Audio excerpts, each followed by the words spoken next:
ये जो विशेष गहन पुनरीक्षण हो रहा है उस पर आपका क्या स्टैंड है? बिल्कुल हम लोग का स्टांस ये है कि ये सरकार की मिली भगत से इलेक्शन कमीशन गलत काम कर रहा है।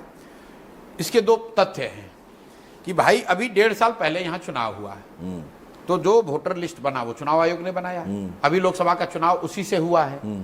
तो अगर आप कह रहे हैं कि वो वोटर लिस्ट खराब है, गलत है, अशुद्ध है, तो भाई उसमें नेपाली हैं, बांग्लादेशी हैं, तो क्या चुनाव आयोग ये मानने को तैयार है कि लोकसभा का जो चुनाव हुआ, जो पार्लियामेंट का चुनाव हुआ, जिस चुनाव से मोदी जी प्रधानमंत्री बने, वो वोटर लिस्ट शुद्ध नहीं था? अगर आप ये कह रहे हैं कि लोकसभा चुनाव के बाद लोग आ गए नेपाल से, बांग्लादेश से, तो लोकसभा चुनाव के बाद बिहार में देश में सरकार किसकी है? वो भाजपा और नीतीश की है।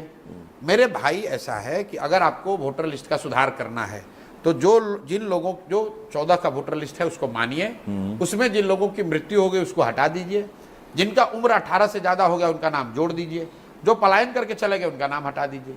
इसके आगे अगर आप कुछ कर रहे हैं तो निश्चित तौर पर वो सरकार की आप मदद करने की कोशिश कर रहे हैं। ये हो क्यों रहा है ये समझिए।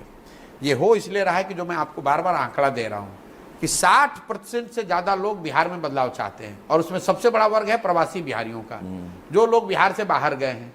ज्यादातर लोग दिवाली में, छठ में यहाँ वापस आएंगे।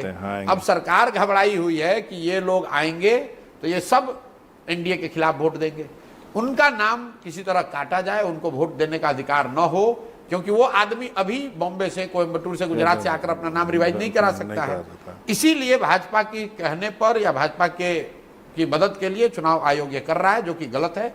लेकिन चुनाव आयोग बिहार के लोगों को इतना नहीं जानता है जितना बिहार के लोग समझते हैं। बिहार के लोग बहुत राजनीतिक लोग हैं, ये मानने वाले लोग नहीं है। हर हालत में हर व्यक्ति अपना नाम उसमें जुड़वा लेगा। किसी न किसी तरह का कागज जो चुनाव आयोग चाहता है हम लोग प्रोड्यूस करेंगे, सब वोटर वोट देगा।